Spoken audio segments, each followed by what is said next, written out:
Olá pessoal, sejam bem-vindos mais uma vez a um momento de discussão aqui no nosso canal. Hoje o tema é abertura coronária, ou acesso coronário, ou cirurgia de acesso, ou microcirurgia de acesso, e diversas outras nomenclaturas que nós temos na literatura científica, nos livros textos.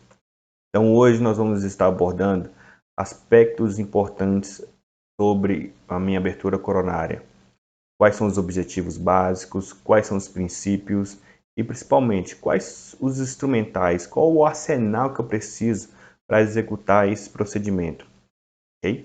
Então, falando inicialmente a respeito dos objetivos, um dos principais objetivos da minha abertura coronária é conseguir localizar todos os canais. É importante eu ter o conhecimento de anatomia para assim conseguir localizar. Saber que um premolar pode ter dois canais ou um incisivo pode ter dois canais, pode ter um canal, principalmente o inferior. Nos casos dos molares superiores, como a gente pode observar na imagem à direita, a localização do quarto canal. Então, a cirurgia de acesso ela tem que possibilitar para mim, enquanto profissional, localizar todos os canais radiculares, tá bom? E não é só localizar esse canal. À medida que eu localizo esse canal, é importante que eu tenha acesso em linha reta a toda a extensão do canal radicular, até a região apical, ou pelo menos até a primeira curvatura. Então, a gente tem a imagem à esquerda, onde eu tenho um molar com abertura coronária.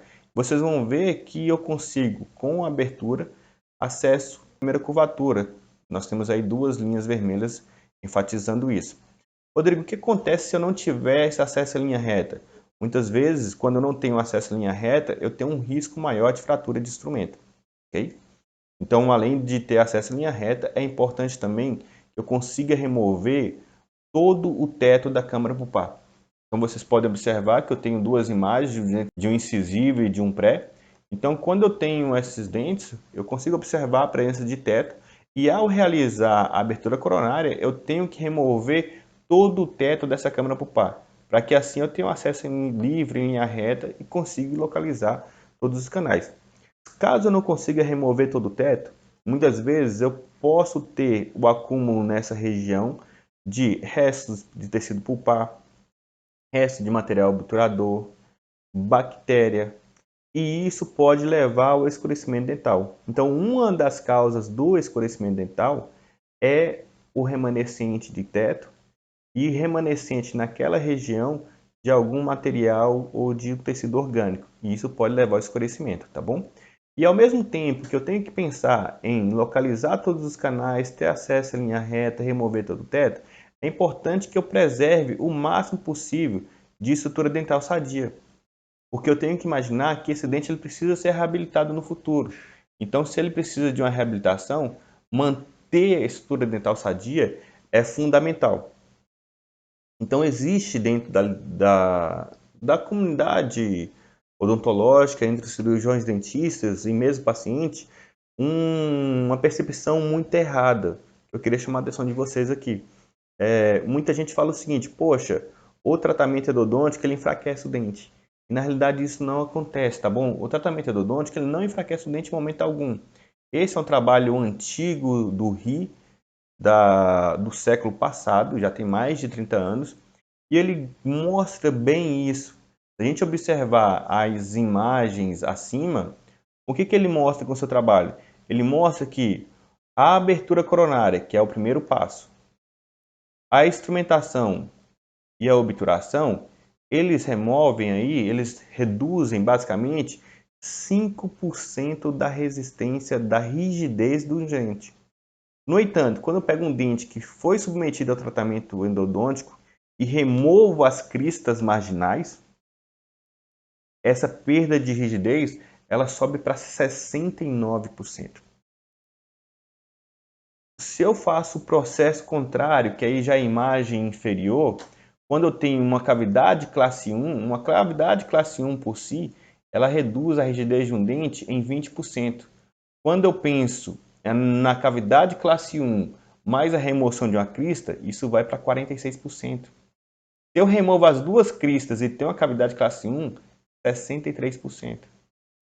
Agora, se eu pego um dente que tem uma cavidade classe 2 complexa, que perdeu mesial, distal e oclusal, e faço um acesso endodôntico, faço tratamento endodôntico, essa perda de rigidez é de em torno de 68%.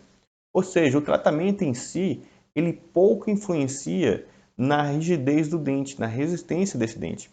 Então, basicamente, o que acontece é que o tratamento endodôntico ele reduz aí a rigidez ou altera a rigidez em 100%. Mas a perda de duas cristas marginais já altera essa perda de rigidez em torno de 64%, como a gente pode observar. Então, anotem isso, levem isso para a vida de vocês e orientem seus colegas e os profissionais. O tratamento endodôntico em si, ele não altera a rigidez do dente, não altera a resistência. Mas a história pregressa desse paciente, o fato dele ter uma cavidade classe 2, composta, complexa, isso sim é importante. Mas os procedimentos restauradores adesivos hoje conseguem restaurar isso muito bem e manter esse dente em boca, tá bom? Vamos lá. Além desses objetivos que a gente discutiu anteriormente, existem alguns princípios gerais da abertura coronária. Então, quando eu faço a abertura coronária, eu tenho uma forma de contorno prévio. Essa forma de contorno está definida na literatura. Então, muitas vezes vocês vão ver nas próximas aulas, a gente discutindo a respeito da abertura em diferentes grupos dentais. Essa abertura, ela tem um formato mais triangular em um incisivo central, mais ovalado em um premolar, ou mais triangular ou trapezoidal, como vocês podem observar aqui em um molar inferior. Então, isso vai depender muito do grupo dental. E é importante salientar que eu não preciso ir direto dando esse formato de abertura. Essa forma de contorno, ela é dada basicamente pela remoção do teto. À medida que você remove completamente o teto, essa forma de contorno ela surge naturalmente, tá bom?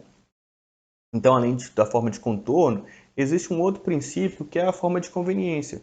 Muitas vezes você precisa desgastar um pouco mais em uma região, alterar um pouco essa morfologia da sua abertura, de acordo com a conveniência do caso. Então, você também pode estar lançando mão dessas situações. Além da forma de contorno e conveniência, eu tenho também, como princípio geral de uma abertura coronária, que remover todo e qualquer material restaurador não adesivo. Então, quando eu tenho uma restauração em óxido de zinco e eugenol, como vocês podem observar na imagem, ou a restauração de amálgama, é importante que para a execução do tratamento endodôntico eu realize a remoção completa desse material restaurador não adesivo, para que assim eu tenha o menor risco de que esse material desloque da parede e caia no interior do canal, complicando e trazendo um fator complicador para o seu tratamento endodôntico, ok? Restaurações em ionômero de vidro, restaurações de resina composta, desde que bem executadas e bem adaptadas, elas podem ser mantidas. Então, outro princípio geral da abertura coronária é a remoção de todo o tecido cariado. Então, quando a gente tem uma lesão de cárie, eu tenho que remover essa lesão de cárie completamente, previamente acesso. E muitas vezes, ao remover essa lesão de cárie, eu já consigo acesso à câmara pulpar. Eu não preciso fazer toda a sequência de procedimento de abertura. Então, a gente consegue observar aqui nessa imagem uma situação onde eu tenho um dente com uma extensa lesão de cárie, um molar inferior. Então, após a remoção do tecido cariado, e é interessante em diversas situações que, além de remover esse tecido cariado, que eu também faça uma reconstrução. Ao realizar essa reconstrução do dente, eu consigo ter um reservatório mais interessante para a hipoclorita, eu consigo isolar esse dente melhor e trabalhar com mais segurança. Então, reconstruir esse dente em resina é fundamental no processo. Então, isso vai facilitar muito o meu tratamento endodôntico, ok? Então, é fundamental. Outro aspecto importante que eu tenho que levar em consideração são os instrumentais a serem utilizados. Então, para a realização da abertura coronária, eu posso utilizar lança-mão de instrumentos manuais, instrumentos acionados a motor e também de insertos ultrassônicos. A nossa aula, o intuito nesse momento é de ser uma aula mais básica, então não vou entrar no mérito de todos os insertos, talvez isso seja um momento de discussão mais à frente. Então hoje a gente vai falar mais dos instrumentos manuais e dos instrumentos acionados a motor. E vamos mostrar para vocês uma situação que a gente acaba usando insertos ultrassônicos para abertura coronária, tá bom? Então para abertura coronária, basicamente eu preciso de uma sonda exploradora adequada, tá bom? Pinça clínica, espelho clínico para poder visualizar, um Hollenbeck ou uma espátula de inserção, uma colher de dentina e uma sonda endodôntica. Já os instrumentos acionados ao motor, que eu tenho que considerar que são necessários, uma broca 1557, uma broca em 12 fundamental, uma broca de bate, broca esférica longa ou a long neck, tá bom? É interessante também ter uma broca transmetal para quando você vai remover uma peça metálica. A broca 1557 ela pode também ser substituída em diversas situações por instrumentos como ponta diamantada 1013, 1014, 1012 ou brocas de alta rotação, número 2, número 4, de haste curta ou de haste longa, ok? Então, aqui em Montes Claros, na nossa região, na graduação principalmente, a gente foca muito no uso das brocas 1557, da broca endosê, da broca de bate e das brocas esféricas longas, meio, 1, 2, 4 e 6. Então, nós vamos falar a respeito agora de cada um desses instrumentos para a gente estar trabalhando na abertura coronária. Então, primeiro instrumento, sonda endodôntica. Então, a sonda endodôntica é um dos instrumentos mais importantes no processo de abertura coronária, no procedimento de abertura coronária. Eu lembro que o Manuel Brito falava sempre com a gente, a sonda endodôntica ela é o olho do endodontista. Então, a sonda endodôntica eu vou utilizar para verificar a trepanação inicial, como vocês podem ver na imagem acima, no vídeo acima, onde eu tenho um incisivo que eu estou localizando, fazendo a trepanação. Então, quando eu faço trepanação, eu verifico essa trepanação com a sonda endodôntica. E eu uso também para localização de canal, principalmente quando o canal é mais atrésico. Vocês vão ver na imagem abaixo, no vídeo abaixo, da localização de canal MV2, que é extremamente atrésico, e aí eu preciso da sonda endodôntica para localizar essa região desse canal. E normalmente onde a sonda prende um pouco, como vocês podem ver no vídeo, é onde que a gente tem a entrada de um canal. E aí eu vou trabalhar esse canal com os meus instrumentos endodônticos. Então, além da sonda endodôntica, é importante que a gente tenha aí uma boa sonda exploradora. A sonda exploradora vai servir para a gente para verificação da remoção do teto.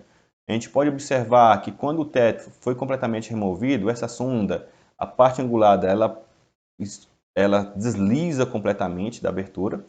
E quando ainda tem o teto, vocês vão ver que ela prende naquela região de teto. Então, essa verificação da remoção do teto eu faço normalmente com a minha sonda exploradora, com a parte angulada da sonda exploradora. Além disso, é importante que a gente tenha aí uma boa colher de dentina, tá bom? Essa colher de dentina tem como função remover um tecido cariado, remover qualquer material que possa ficar na minha câmara pulpar. Então, esses são instrumentos manuais. Nós temos os instrumentos acionados a motor, as nossas brocas. Então, broca. Aqui nós usamos e gostamos muito da broca 1557, porque ela é uma broca versátil. Eu posso usá-la para remoção de uma restauração de amálgama e para o procedimento de trepanação inicial, que nós vamos ver mais à frente. A 1557 é interessante porque ela tem um alto poder de corte, por ser de alta rotação e ser uma broca picotada. É uma broca que corta tanto em lateralidade quanto na ponta, tá bom? E a gente sempre usa aqui as brocas de haste curta, que são brocas mais seguras. Vocês vão ver na demonstração de abertura dos grupos dentais. Isso dá uma segurança para o aluno para não perfurar o dente. Rodrigo, qual outra broca que pode substituir a 1557? 1557, em diversas faculdades, em diversas regiões, ela é substituída pela broca, pela ponta diamantada esférica ou pela broca de alta rotação, broca esférica de alta, meio, 1, 2, 4 ou 6, tá bom? Vão fazer a mesma função da 1557, que é a trepanação inicial. Além da 1557, essa daqui é indiscutível. Todo e qualquer lugar que a gente for, nós vamos ter a utilização da broca endosê. A broca endosê tem como principal vantagem, se vocês observarem na ponta dela, o fato da ponta ser inativa. Então isso me dá muita segurança durante a abertura coronária. Me dá muito controle, tá bom? É uma broca que ela não corta na ponta. Ela corta somente em lateralidade. Por ser uma broca de alta rotação, ela tem um alto poder de corte. mas ao mesmo tempo ela é multilaminada, então ela concede à abertura coronária também um acabamento mais interessante. E isso é fundamental para o processo de abertura. Além da broca endosê, a gente tem também a broca de bate. A broca de bate, ela não tem ponta ativa, a ponta é inativa, ela corta somente lateralidade e tem um maior controle de corte. Ela é interessante no momento que a gente vai fazer a remoção do ombro palatino. Vocês vão ver isso na abertura dos dentes anteriores. A broca de bate a gente usa muito aqui na região de Montes Claros, mas aqueles alunos de outras regiões, profissionais de outras regiões, ela é facilmente substituída pela broca L-axis, pela Triple Gates. Existe uma série de instrumentos que têm um maior controle de corte, que são instrumentos de baixa rotação. Eu posso usar para remoção do ombro lingual também, e faz a mesma função da broca de bate. E por fim, nós temos a broca esférica longa. A broca esférica longa ela é muito interessante porque é uma broca de baixa rotação que eu tenho um maior controle de corte. E eu vou usar essa broca esférica longa principalmente em câmara pulpar atrésica. Aquelas situações que a minha câmara pulpar tem menores dimensões, eu posso usar essa broca esférica longa para estar fazendo a minha cirurgia de acesso. Facilita muito a localização dos canais articulares. Existem algumas variações das brocas esféricas longas ou com o mesmo intuito da broca esférica longa. Por exemplo, a broca LN ou a long neck. Ela facilita muito para a localização de um canal MV2. São brocas super interessantes para esses processos, tá bom? Além dessas brocas, nós temos os insertos ultrassônicos. Mais uma vez, o objetivo aqui não é falar de inserto. Vou possivelmente ter um momento, uma aula que a gente vai falar dos insertos possíveis para utilização, mas são instrumentos que auxiliam bastante no dia a dia clínico. Dificilmente a gente vai estar usando um inserto na graduação porque não é o escopo, não faz parte. Mas aqui, por exemplo, nós temos um molar inferior, um segundo molar inferior, onde o canal mesolingual ou um canal recorrente não foi localizado. E isso levou a um insucesso da minha terapia. Então aqui, para poder fazer a localização desse canal, eu lanço muitas vezes mão do meu inserto endodôntico. Então esse é acionado em um aparelho de ultrassom, daquele de periodontia mesmo, tá bom? E a gente consegue fazer um desgaste mais seletivo. Eu consigo visualizar aonde eu estou desgastando, como vocês conseguem observar na imagem. Então eu vou removendo aquele material restaurador ali, aquela resina composta. Eu vou localizando aqueles canais mesiais. Então vocês, durante todo o processo, a gente irriga com um hipoclorito, com a seringa. E aqui eu localizo meu canal mesovestibular. E aí depois que a gente vai irrigando, eu vou conseguindo localizar aquele canal mesolingual. Então aqui a grande vantagem é o fato de a gente conseguir um maior controle e visualização. Diferente de usar uma broca de alta rotação ou uma broca de baixa, tá bom? Então vocês vão ver aqui, ali localizando o canal mesolingual, irrigando lá, aspirando, e vejam só que já já ele já aparece ali. Olá, o meu canal mesolingual localizado. Então os insertos ultrassônicos eles facilitam muito esses processos, ok? Então pessoal, basicamente o que a gente tinha para falar hoje a respeito da abertura coronária, dos princípios básicos, é a questão desses objetivos, desses passos que são importantes, desses instrumentos. Vale a pena lembrar que muitas vezes em faculdades essa sequência de instrumentos vai modificar um pouquinho. Então aqui no norte de Minas a gente usa muito a broca 1557 para trepanação inicial, mas tem muitas faculdades que usam pontas diamantadas, que usam broca esférica de alta rotação. Também são excelentes instrumentos, tá bom? A broca endosê, ela é fundamental dentro do processo, ela é muito interessante, tá bom? A broca de bate a gente usa aqui, mas poucos lugares usam, o pessoal acaba usando a broca L-axis ou brocas que tenham a ponta inativa, desde que seja de baixa rotação. E a esférica longa como uma broca muito interessante para verificação, para abertura coronária em dentes com câmaras pulpares atrésicas, tá bom? E existem algumas variações dessas brocas, como a broca LN, que também é muito interessante, que vocês podem estar usando. Espero que vocês tenham gostado do conteúdo. Até a próxima.